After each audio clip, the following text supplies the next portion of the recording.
nós temos hoje o PRI, que é uma rede de investidores internacional, apoiado pelas Nações Unidas, que contém 2.400 signatários e que administra um total de 89 trilhões de dólares, todos eles com filtro em ESG. E, para vocês terem a ideia da importância, aqui no mercado doméstico, se nós pegarmos os fundos de pensão, o qual eu participo, mais as seguradoras de PGBL e VGBL, hoje nós temos um patrimônio de quase 2 trilhões de reais, 70% investidos em título público federal. E, se considerarmos que o cenário de taxas de juros baixas prevaleça, esses recursos vão migrar para ações e títulos privados e boa parte vão privilegiar quem se preocupa com questões ESG. O outro ponto importante é que a questão de ESG evoluiu por uma questão não só exclusivamente ética e moral, mas para um debate de riscos e oportunidades.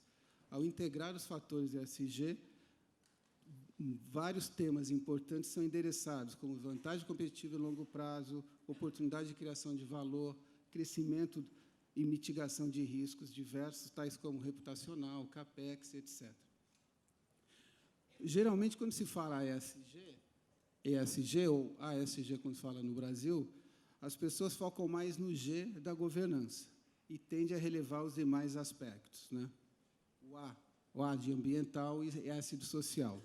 Contudo, se ignorarmos esses aspectos, a compreensão exata da empresa e do seu setor ficam prejudicados.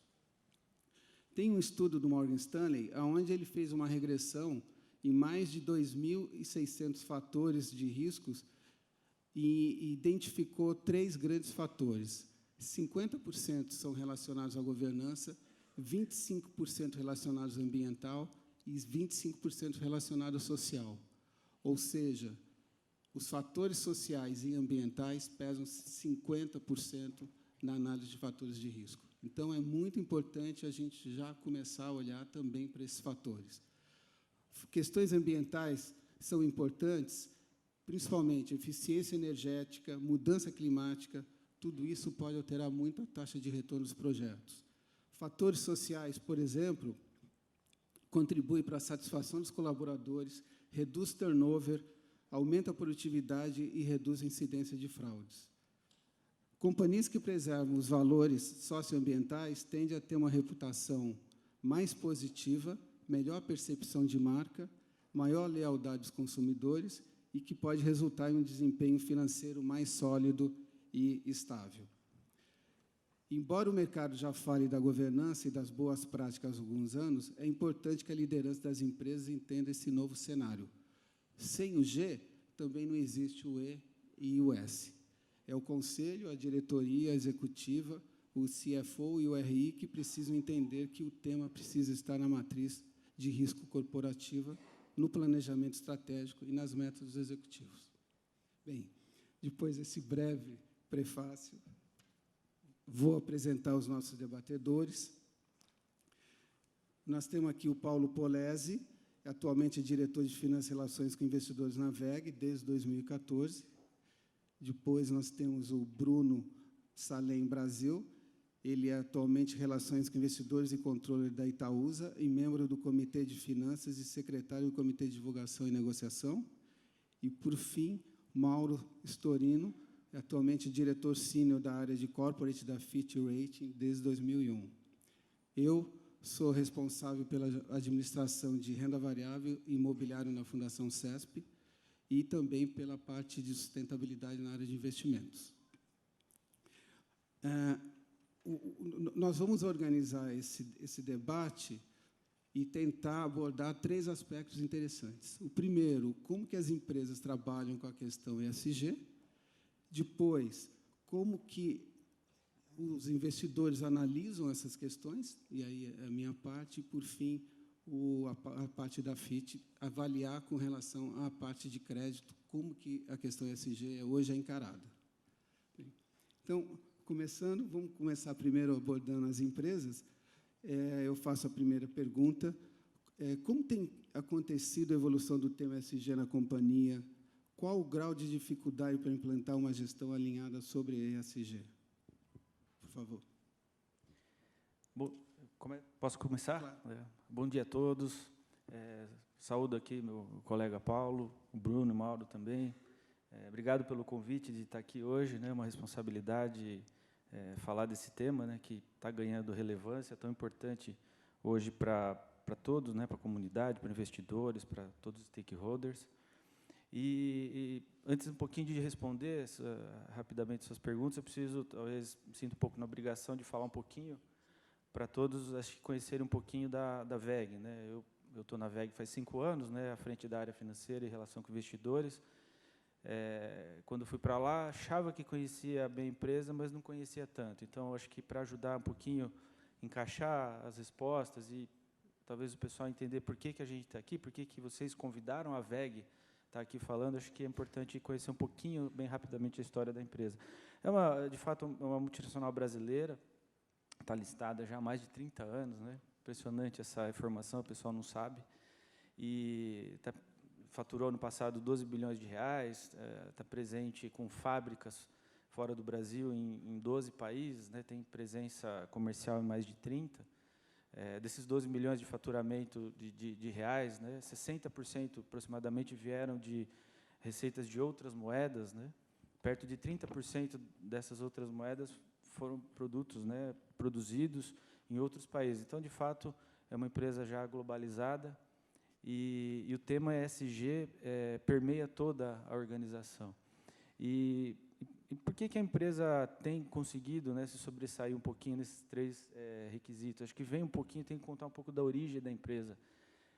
Então, quem conhece um pouco da história, o nome WEG, né, veio das iniciais dos 3 fundadores da empresa, há quase 60 anos atrás. Eu tenho uma frase que a gente ouve muito dizer, nem vou saber dizer quem foi o autor, mas fala que o Brasil não é para principiantes, né? Mas você imagina o Brasil há 60 anos atrás, né? Então, o Brasil era para gênios, pode-se dizer, para conseguir implantar uma empresa com sucesso, que foi a história da WEG. Mas, desde o começo, a empresa nasceu, né, lá em Jaraguá do Sul, numa região longe dos grandes centros. E hoje, lá em Jaraguá do Sul, a gente tem, né, o que a gente chama, as instalações industriais da empresa, a gente chama de um parque fabril, porque é o conjunto de muitas indústrias no mesmo local. E, inclusive, é o maior parque fabril do mundo desse setor, né, de equipamentos eletrônicos industriais, maior até do que os nossos grandes concorrentes globais, como a ABB, Siemens, etc. E lá atrás, desde o começo da empresa, os fundadores precisaram atuar nesse lado de ESG para poder sobreviver. É incrível isso. Então, um pequeno exemplo para cada um, né? Se a gente pegar a parte social, por exemplo, você imagina como fazer mão de obra qualificada para fazer máquinas e equipamentos num lugar que não tinha nada, né? Então, eles criaram lá o Centro WEG, né, de formação de profissionais. Então, se forma em torno de 140 jovens por ano, né, processo de inclusão. E esses profissionais saem, né, têm praticamente um emprego garantido no final da sua formação.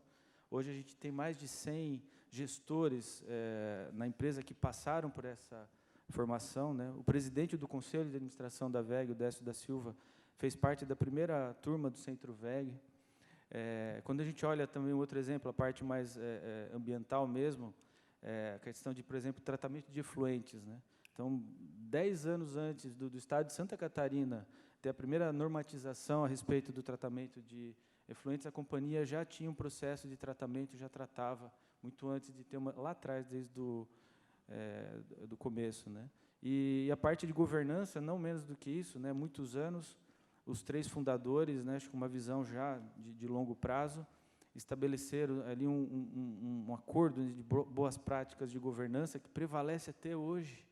Ele é seguido, né? A gente traduz e cada empresa que a WEG adquire, o M&A e tal, a gente acaba passando, que está muito, coisas que eles pensaram lá atrás, hoje estão vigentes, hoje em boas práticas de governança. Então, tudo isso foi vindo ao longo do tempo, e hoje a companhia está nos principais índices, é o resultado desse trabalho, os principais índices, né? O Dow Jones, o MSCI, o próprio ISE, FTSE4Good, enfim, Clean 200. Então, resultado de um processo de longo prazo que nasceu desde do começo da empresa. Mas, assim, a gente nem por isso, a gente tem muito a fazer, tem muito a trabalhar, muito a evoluir, porque isso muda a todo instante. Então, a gente vai poder falar um pouquinho aqui do que está mudando, do que os investidores estão interessados, mas eu precisava fazer essa pequena introdução para situar por que a gente está aqui, por que a empresa consegue se diferenciar um pouquinho nesse processo. Perfeito. Só um detalhe, nós temos algumas consultorias que fazem rating de sustentabilidade, e a WEG é um caso de excelência. Realmente, vocês estão de parabéns. Bruno, o que você poderia falar para nós aqui? Bom dia, obrigado pela presença de todos. É um prazer debater o tema. Lá no IBRE a gente fala muito sobre ESG, e eu já comecei a ser rotulado como uma pessoa um pouco mais crítica com relação a isso, então é uma delícia estar aqui para compartilhar. Eu vou trazer um pouquinho de empresa, eu vou trazer um pouco do que eu tenho estudado, vou remeter a várias apresentações que já foram feitas ao longo desse evento, né? E acho que a primeira referência que eu faço em relação a uma coisa que foi dita pelo Edmar ontem, falando, poxa, o RI é aquela pessoa que leva e traz e ajuda a companhia a se desenvolver. Então, parte da minha fala vai abordar isso. A Itaúsa, ela é uma holding pura, a gente não emite nota fiscal por nós mesmos, então, naturalmente, a gente tem uma complexidade operacional bastante reduzida em relação a outras companhias, o que não faz a gente menos responsável, porque a gente tem empresas grandes que, essas sim, têm atividades relevantes. A gente tem um investimento no Banco Itaú, temos investimento na Duratex, empresa de painéis de madeira que trabalha com ativos florestais, a recém-adquirida, entre aspas, a Alpargatas, que também tem um viés industrial, e a NTS, uma empresa de gasoduto que a gente tem a participação minoritária. O que eu vejo quando eu penso em sustentabilidade do nosso ponto de vista, obviamente, é trabalhar um pouco do aspecto de governança. Conforme a introdução, o introito desse painel foi algo que foi dado um peso de mais ou menos 50%, e é algo muito familiar para a gente, RI, né? Então, a gente fala de RI o tempo todo.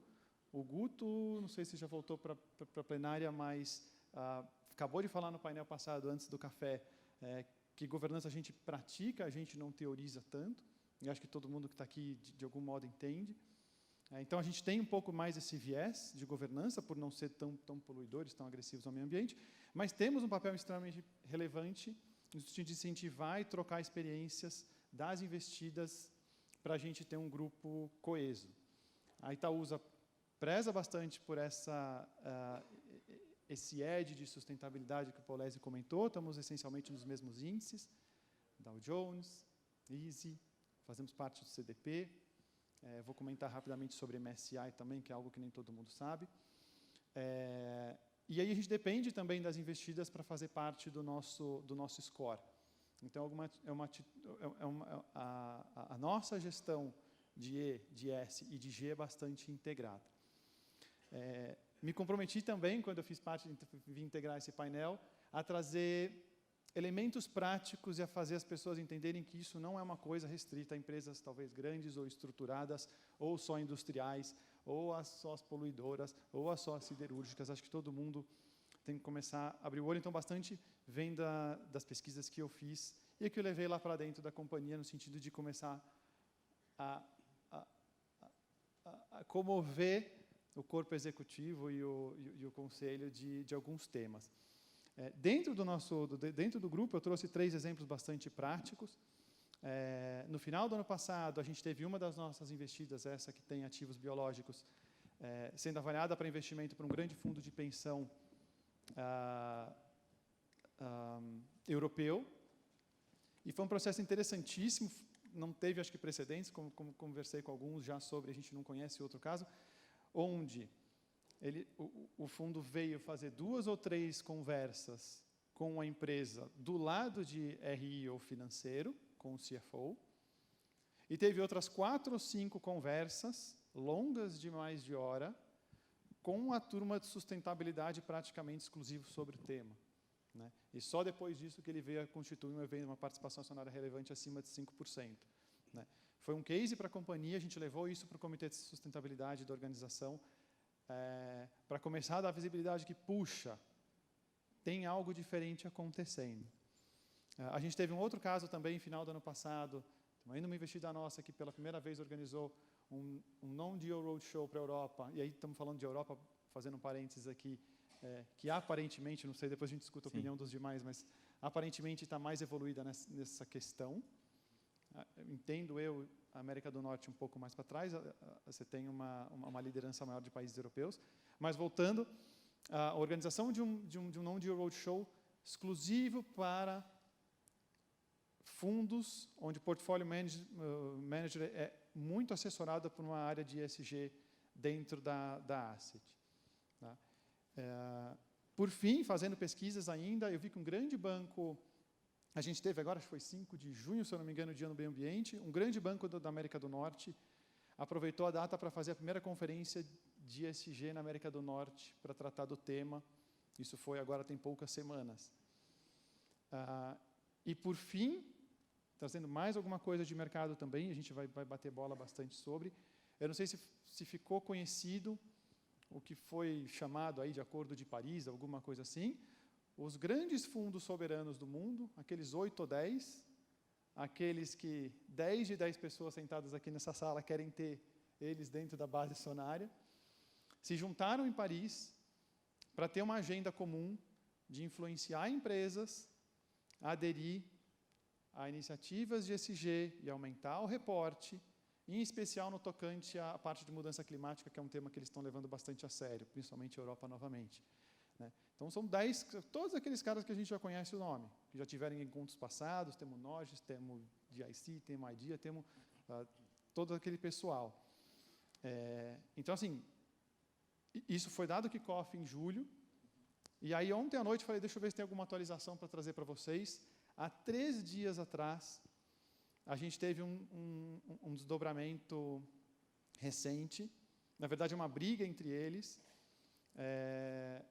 pelo que relata uma matéria do Financial Times.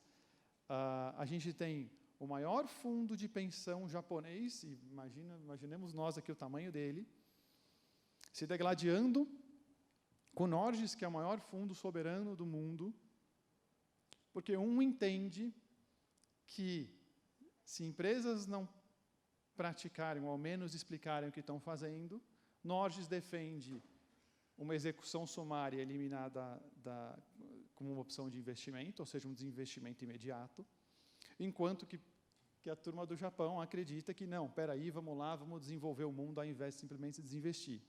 Então, notem que a gente está no momento atual onde não se questiona mais devemos ou não. Já estamos 3 passos adiante quando a gente fala de como fazer. Sou mais bruto ou sou mais tênue com as empresas? Tá? E, por fim, comentamos aqui agora há pouco, todo mundo conhece MSCI, é desejado, todo mundo quer estar na carteira, isso traz liquidez para papel. Não sei se é do conhecimento, há um índice ESG da MSCI, talvez você tenha mais também a falar na sequência de algumas outras avaliações, que também tem uma carteira Brasil. Hoje tem 24 empresas nessa carteira. Né? Que não é tão pouco, se a gente for imaginar o mercado brasileiro. E aí eu também coloco um tema para a gente desenvolver na sequência, que é o mito de, plagiando o painel anterior de fatos e mitos, de que, puxa, eu preciso ser gigante para fazer um programa de ESG, eu preciso ter um bolso enorme para fazer ESG. Acho que não vou nem esgotar o assunto aqui, porque dá para tomar bastante tempo nisso. A gente tem empresas de 100 bi, tem empresas de 20 bi, e entre os top 10 dos líderes, ou seja, das melhores práticas brasileiras, top 10, sem nenhum demérito ou julgamento, mas a gente tem a Burger King Brasil com market cap de 5 bi. Então, assim, vamos começar a entender isso como uma coisa muito mais acessível. Tá? Acho que na sequência eu fiz uma grande introdução, a gente volta em alguns temas. Ok. Obrigado. Bem, parece que, de uma maneira geral, todas as empresas praticam um pouco o ESG dentro de casa, né? A questão, o que eu acho que é o maior desafio, é como levantar e reportar essas informações ESG ao mercado, aos investidores. Mais uma pergunta para vocês dois. Quais as formas que a empresa está utilizando para se comunicar com o ESG? Como que vocês mostram o que vocês fazem internamente para o público em geral? Isso. Eu posso comentar, fazendo também um link com o que o Bruno falou. Realmente o tema tem aumentado muito a demanda dos investidores, né? Agora, o exemplo das conferências, isso mostra que as áreas de RI têm que estar preparadas nesse sentido para trabalhar, para responder. Mas acho que é uma somatória de canais. No caso da VEG, é claro que a internet, o website, é a primeira porta de entrada, é o caminho mais fácil, tem que ter. E aí, nesse caso, porque hoje a gente está muito aqui falando da comunidade de investidores, mas hoje todos os stakeholders têm interesse. Então, a gente tem muitos casos que fornecedores fazem uma due diligence muito grande nessa parte de ESG, né, e governança e tudo que a gente está vendo aí, questões sérias, Lava Jato e tudo mais. Então, o site é a primeira porta de entrada. Então, tem no caso da VEG, a gente investe muito nisso, tem bastante informação.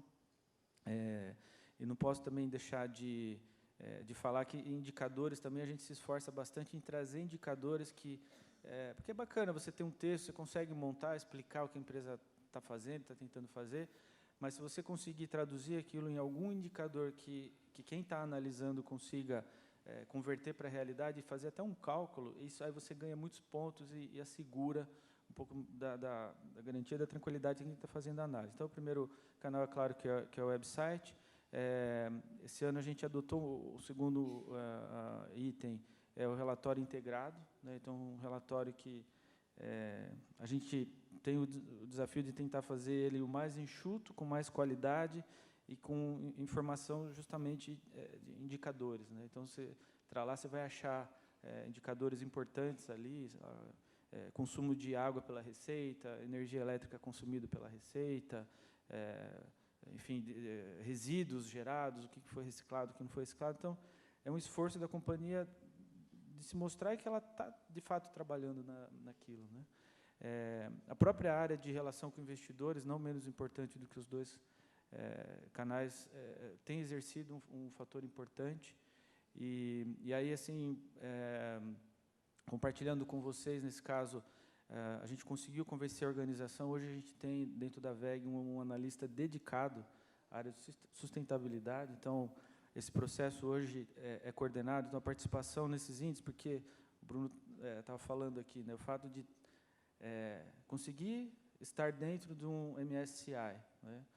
Primeiro que a gente não consegue, ele fez lá um screening e você foi selecionado porque ele entendeu que as companhias atendem uns requisitos. Depois, eles entram em questionamentos e coisas muito profundas e que depois você tem que responder com qualidade, e depois, no final, eles vão te auditar. Então, é muito sério. Claro que vocês trabalham com isso, sabem o que eu estou falando, mas a organização, no caso a VEG, percebeu a importância. Então, hoje a gente tem um analista, uma pessoa que já trabalhava um pouco esse processo dentro da VEG, mas a gente conseguiu trazer ela para dentro da área de RI. Então, ela responde para o gerente de RI, conversa com toda a organização, entende profundamente dessas regras, sabe os requisitos, acompanha os investimentos da companhia, se a companhia decidiu ampliar a maneira de produção, tal, se aquele programa de CAPEX está contemplando requisitos que vão ser depois cobrados, né, relacionados a meio ambiente, sustentabilidade. Então, essa somatória de são esses três principais que a gente consegue fazer interlocução com o mercado no tema ESG. Ok. Bruno. Vou complementar site, tudo, vou dar ferramentas a mais e, de novo, tentar ser o mais prático possível. Adoraria falar mais sobre. Os índices, eles ajudam, porque eles já digerem informação para o tomador de decisão. né? Então, quando você participa do índice, e, de novo, você não precisa ser o melhor do Brasil, o melhor do setor, para estar dentro do índice, né? De novo, se você cumpre pouco mais do que metade do... Você não precisa gabaritar todo o questionário para estar dentro, e não é nenhum demérito estar não compliant com alguns temas de E, de S ou de G.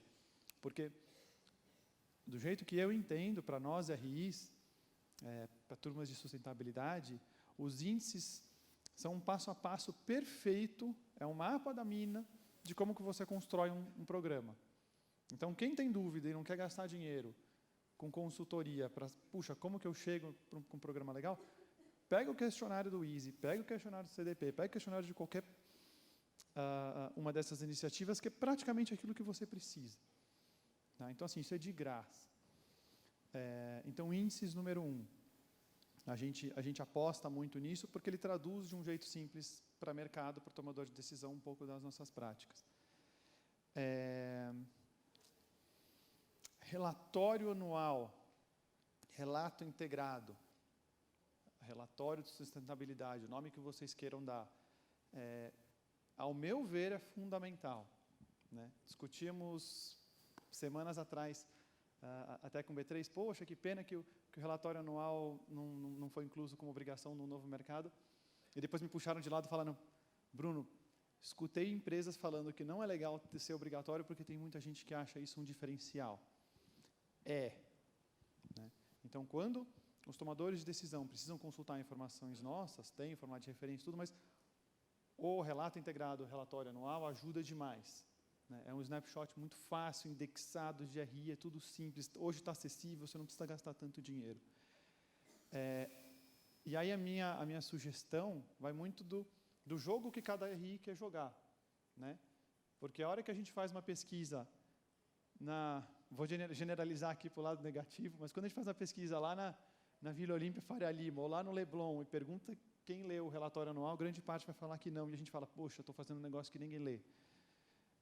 A gente precisa ver o jogo que a gente quer jogar, tem muita gente que vai ler isso. Né? Se não o gestor do fundo, porque claro que ele não vai ler 80, ele tem consultorias por trás, ele tem os próprios índices que abastecem ele de informação. Então, ao meu ver, relatório é essencial. E aí, dando mais 2, 3 dicas práticas, hoje o mercado está muito aberto, está muito desenvolvido nisso. Né? Fazendo cortesia aqui com o chapéu alheio, a gente combinou um pouco antes, a B3 está com um programa de mentoria em sustentabilidade, com a Sônia, acho que é o principal nome do setor no Brasil. A gente está começando a conversar. Eu combinei de estender o convite a quem quiser, praticamente gratuito, enfim, é uma troca de experiências, acho que todo mundo tende a ganhar. A B3 tem esse programa. Agora, no próximo Coffee Break, quem que puder passar lá no stand da B3 e conversar mais com a turma da Alessandra e equipe, seria legal. A gente também combinou, se vocês quiserem manifestar interesse em participar desse programa via IBRI, tanto no stand como pelos canais que vocês conhecem, e-mail, a gente pode montar uma turma para debater, sem custo nenhum. Tá? Um evento que a gente pode montar. CDP é mais uma. CDP, o EASY tem um custinho para você aplicar. O CDP não tem. Qualquer um pode baixar e entrar. Parte das respostas, às vezes, são usadas para outros. E prestigiando um pouco as pessoas que estão aqui hoje, o ecossistema que circunda a RI, no próximo Coffee Break também, na área de exposição, a gente tem fornecedores de tudo que é jeito, de tudo que é preço, tem consultores de sustentabilidade que conhecem o tema muito mais que eu, que estão sentados aqui nessa sala, que conseguem, por um valor pequeno, dar um passo inicial. Então, assim, dá para começar pequeno. Tá? Então, assim, de novo, vamos falar, pô, Bruno, é fácil para você que está numa empresa grande. Eu vim de empresas muito pequenas e dá para começar pequeno. Por fim, eu acho que o último mito, já para dar dinamismo ao painel, é claro que quando o chefe manda é mais fácil. Né? Então, quando eu tenho o conselho falando eu quero entrar em tal lugar, é muito fácil a gente implementar e seguir o processo.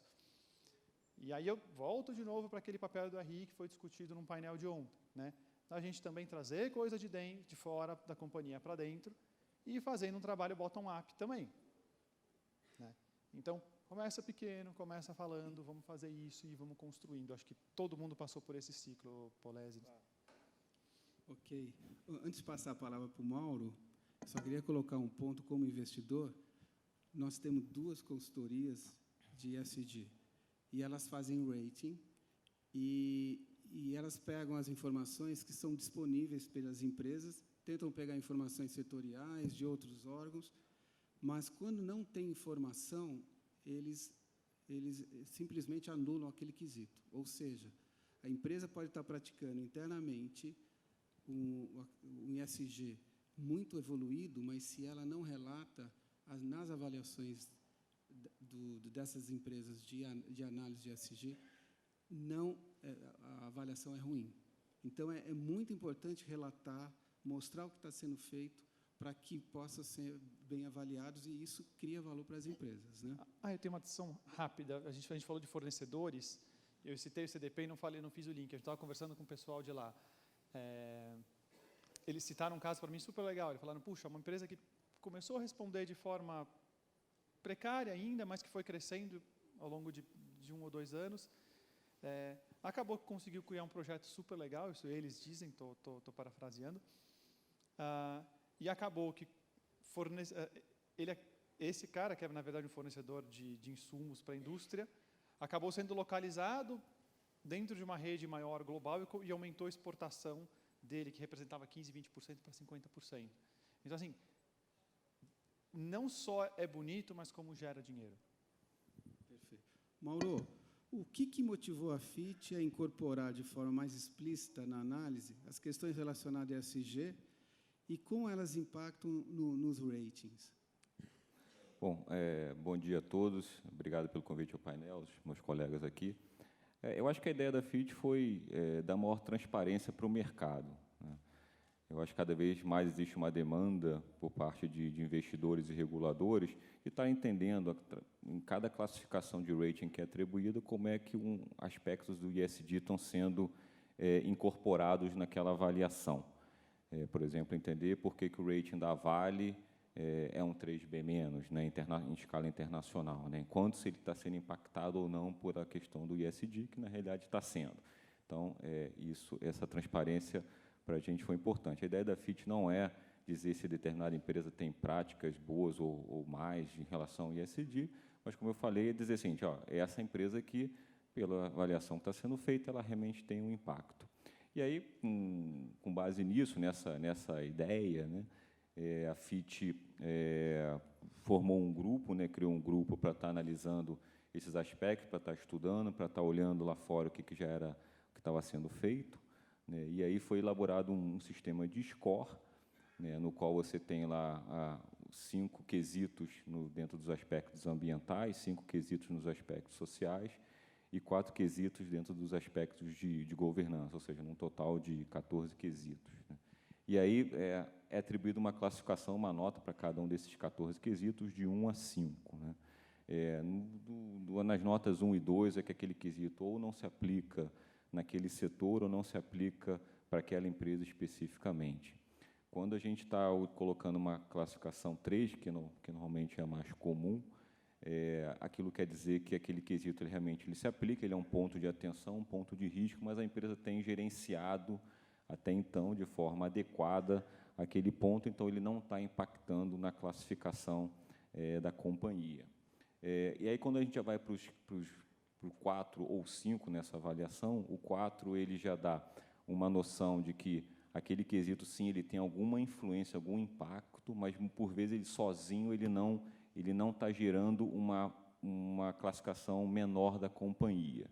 E já o 5, sim, é um quesito que, por si só, ele já está impactando a classificação, ou seja, esse rating seria melhor caso essa empresa não tivesse aquele 5 naquele determinado quesito. Então, foi montado esse score, e aí foi colocado, isso foi aplicado, os analistas olharam isso para todo o portfólio que a FIT tem, de ratings internacionais nesse primeiro momento. Então, por exemplo, as empresas que só têm rating em escala nacional aqui no Brasil não passaram por isso. Mas, globalmente, a gente então aplicou isso para mais de 1.500 empresas, ou seja, deu uma massa bastante grande para avaliação. No Brasil, cerca de 55 empresas foram classificadas dentro desse score que eu estou colocando aqui. Depois, até mais para frente, posso até dar alguns detalhes, tem realmente alguns resultados bastante interessantes, né? Mas acho que, respondendo diretamente a sua pergunta, acho que foi para isso, para realmente dar uma transparência para quem está investindo em determinada empresa, através de uma debenture ou de um bond, entender, olha, aquele rate está sendo impactado dessa forma, nessa magnitude, com uma clareza, explicando por que foi dada aquela classificação 4, por que foi dada aquela classificação 5. Então, isso foi realmente um trabalho grande e que iniciou na FIT, é um tema que vem crescendo, que é bastante novo, né, vamos dizer assim, né, principalmente para o Brasil. Isso foi publicado, só para terem uma ideia, foi em janeiro desse ano. Quer dizer, realmente é um tema bastante recente, bastante fresco dentro da agência. Ok. Bem, de uma maneira um pouco mais rápida, por causa do nosso tempo, entre o E e ESG, qual o tema mais discutido entre os investidores e se tem alguma diferença entre o investidor estrangeiro e o internacional e o brasileiro? Se eu começo e até fácil responder, vamos ver se vai bater com a resposta do Bruno aqui.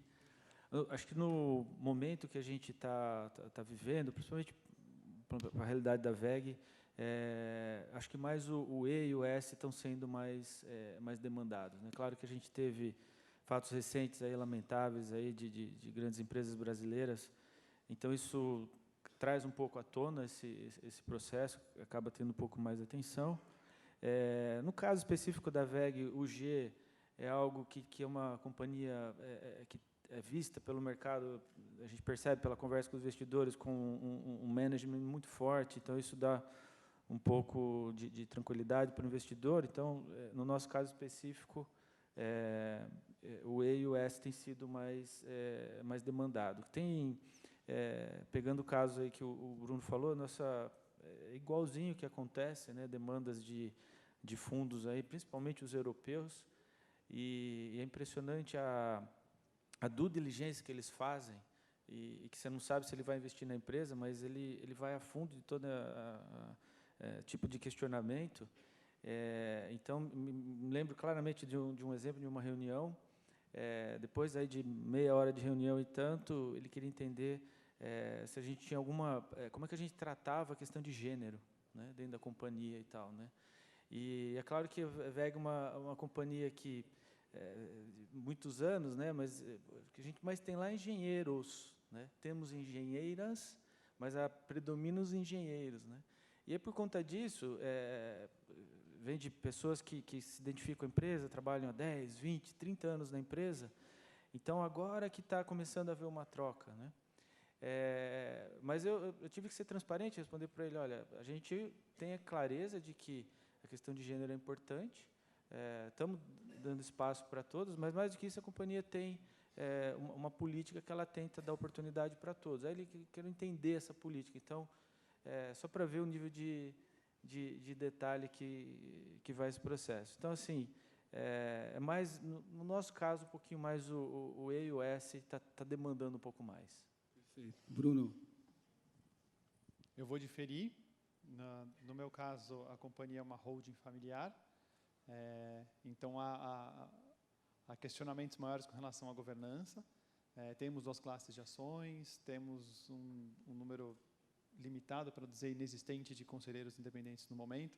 Então, há uma preocupação maior. Então, de novo, não estou bingando a cartela aqui, falando que eu tenho tudo, mas a gente tem as perguntas vêm no sentido de garantir que tem mecanismos que protejam abuso de poder controlador, partes relacionadas às coisas do gênero. Então, governança, para mim, que não tem operações, nas empresas que a gente investe, naturalmente, você vai ter uma exposição maior para a que tem ativos florestais, por exemplo, para meio ambiente, muito mais. Perfeito. E quais das 3 têm pesado mais negativamente em relação às empresas da América Latina e globalmente? Dada realmente acho que esse estudo com essas mais de 1.500 empresas, acho que gerou uma massa crítica muito grande para a gente analisar. E a gente conseguiu ver claramente as diferenças entre Brasil, entre a América Latina, entre o mundo, entre os setores, entre países desenvolvidos e em desenvolvimento. Eu acho que interessante que, como eu comentei, né, as avaliações 4 e 5, em alguns dos quesitos, podem trazer algum impacto na companhia. E, quando a gente olha para o Brasil, 55% das empresas tiveram alguma avaliação 4 e 5. Se a gente olhar para a América Latina, 40%. Então, a gente vê que o Brasil, ele nesse quesito, ele está pior do que a América Latina. E, quando a gente olha para o mundo, 22% das empresas tiveram algum tipo de classificação 4 ou 5. Então, 22 no mundo, 40 na América Latina, 55 no Brasil. E, quando realmente a gente olha qual a letra que está impactando mais, nos três, se eu olhar mundo, América Latina e Brasil, foi o G. Né? Se a gente for olhar de todas as avaliações 4 ou 5 no Brasil, 76% das avaliações 4 ou 5 eram relacionadas a aspectos de governança. Né? E, se for olhar isso para a América Latina, isso cai para 64% e 60 e poucos %, e no mundo, na casa dos seus 50%. Eu acho até que tem muito em função até da carteira que a própria FIT tem. Né? A gente tem na nossa carteira várias empresas com questões de problemas de governança. Então, só para citar algumas, né? Então, a gente tinha, sei lá, Maldebrecht, Andrade Gutierrez, JBS, Ouro Verde, né? Com muitas empresas envolvidas em questões de lava-jato. Então, isso realmente trouxe talvez um peso maior dentro da carteira aqui de Brasil, dentro do aspecto de governança. Né?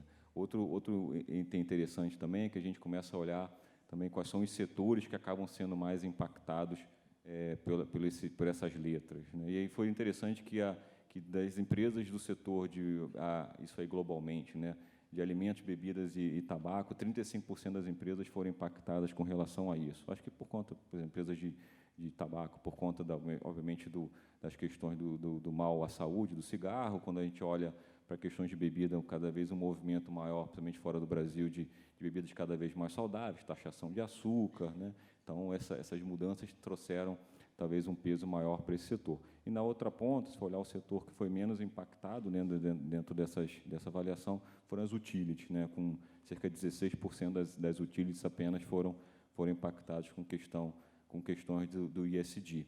E, se a gente for olhar realmente para países em desenvolvimento, mercados desenvolvidos e mercados não desenvolvidos, uma maior predominância, obviamente, de países não desenvolvidos, 26% das empresas nesses mercados tiveram algum tipo de impacto, e quando a gente vai falar de mercados mais maduros, mais desenvolvidos, 21%. Perfeito. Agora vamos dar início à sessão de perguntas e respostas. Nós temos um microfone aí no auditório. Eu só vou começar com essa primeira, depois eu passo para você. Qual a visão integrada de ESG e dos 3 pilares da sustentabilidade que vem sendo passada ao mercado? Não lhes parece que o tema ainda tem sido reduzido apenas aos aspectos ambiental, social e de governança de forma compartimentada e não integrada? Essa integração não lhes parece relevante para ajudar na busca da perenidade das empresas? Quem gostaria de responder? Eu começo, totalmente. Né? O E está ligado no S, que está ligado no G, que está ligado, por sua vez, no E, porque uma coisa é um reforço positivo. Você não vê claramente companhias de destaque, de boa performance, ou de baixa volatilidade, para se dizer, que não tem bom desempenho nesses 3 quesitos. A coisa não cola. O exemplo que o Mauro deu, realmente agora, viu que um deles, nesses nomes que você citou, ficou para trás, claramente o G. A gente não sabe os outros, mas o problema com o G foi tão forte, né, de governança, que a gente, às vezes, nem quer saber tanto do E e do S, porque realmente colocou algumas empresas em situação bastante difícil. Né? RJ, inclusive, né, recuperação judicial. Então, as coisas estão ligadas, mas acho que qualquer companhia, pelo menos a minha visão, de alta performance, ou que quer se perenizar, como foi colocado na pergunta, ela tem que tratar essas questões, investir, informar muito bem, né? Foi dito que as informações têm que estar disponíveis, senão o pessoal não consegue nem capturar, e permear pela organização. Acho que começa do conselho, no caso particular da VEG, acho que é bom citar aqui que muitas empresas, e empresas pequenas também têm conselho de administração, o conselho se envolve, se interessa, pergunta, quer entender por que lá no Dow Jones a gente perdeu 3 pontos em relação ao ano passado. Estamos lá ainda, tem uma zona de conforto boa, mas por que perdeu 3 pontos, né? E a gente tem que montar um plano de ação para que o ano que vem a gente recupere, se possível, melhor os 3 pontos perdidos, né? Então, acho que é um reforço das 3, não tem como dissociar, infelizmente, elas têm que estar em conjunto. Perfeito. A gente tem uma pergunta lá. Alô? Oi, bom dia, aqui é o Denis, da Blendon. Uma pergunta direto para o Bruno e para o Paulo. O Bruno falou bastante da questão dos reportes, dos relatórios. E, para desenvolver um relatório, acho que uma peça fundamental é desenvolver a matriz de materialidade. Isso tanto GRI preza isso, IRC, que é do relato integrado, demanda. E, historicamente, no Brasil, a gente não vê, na construção da materialidade, a consulta aos investidores. Então, a gente vê consultas muito abrangentes, envolve-se governo, comunidade, mas fala-se pouco com o investidor para definir os temas materiais. Vocês enxergam isso como uma oportunidade para uma atuação mais próxima do RI? Total. Denis, obrigado pela pergunta.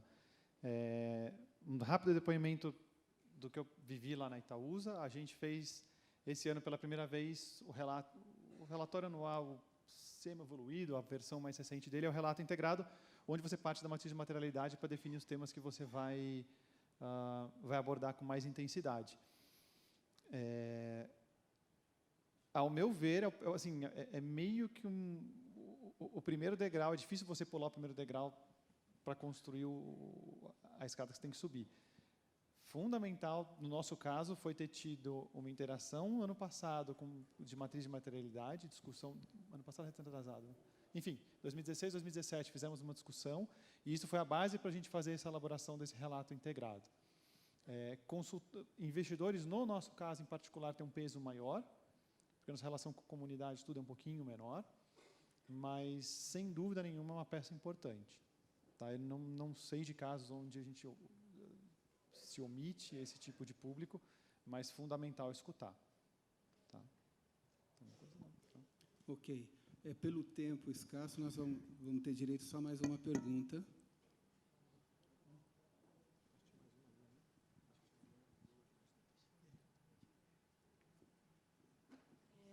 Queria ouvir de vocês uma opinião sobre um palpite dos relatos. O que será o relato do futuro, tendo em vista tantos modelos existentes, tem, os mais tradicionais, mas quantidade de informação e ferramental de comunicação também que existe. Bom, também bem rapidinho, eu entendo pouco. O que eu aprendi foi nesse processo de construir matriz e depois de elaborar relato. Isso é um aprendizado incrível para a organização. Então, quem pensa que o relato é feito por público externo se engana. Pelo menos o que eu consegui observar, compartilhei com a equipe, é que talvez os maiores ganhadores foram nós mesmos. O relato integrado, remetendo também, alguém falou no painel ontem sobre as 1.300 páginas de publicação e tal. O relato integrado ele já permite uma flexibilização. Então, ele já entende que você não precisa colocar 400 páginas, talvez você precise, mas ele já permite com que você escolha temas que são mais significativos para a tua organização. Não, só para complementar, talvez, eu acho que eu vejo que é importante aqui do lado de quem avalia crédito, né? É que cada vez as empresas, talvez, os formatos, obviamente, eles vão se aprimorar, mas as empresas têm que estar realmente preparadas para responder o que está sendo cada vez mais demandado. Eu acho que talvez tem um crescimento de investidores que só vão lá comprar seus bonds ou suas debêntures se a empresa conseguir atender aos requisitos que ela tem. Então, isso, em algum momento, pode começar a afetar assim, a capacidade das empresas de se refinanciarem, a capacidade das empresas de financiarem seus investimentos, né? De tal forma que isso pode, em algum momento, acabar prejudicando o rate, né? Se for uma avaliação, como eu coloquei, ruim, e aí aumenta o custo de capital, aumenta a dificuldade que a empresa tem de rolar a sua dívida. Então, Realmente, eu acho que o principal que as empresas têm que, quem não está olhando isso de uma forma, tem que começar a olhar e estar preparado para cada vez estar respondendo a mais perguntas, mais anseios da comunidade de investidores. Ok. Infelizmente, temos que terminar a sessão. Desculpa algumas perguntas que não foram respondidas. Tenho que agradecer os debatedores e a presença de vocês aqui. Muito obrigado.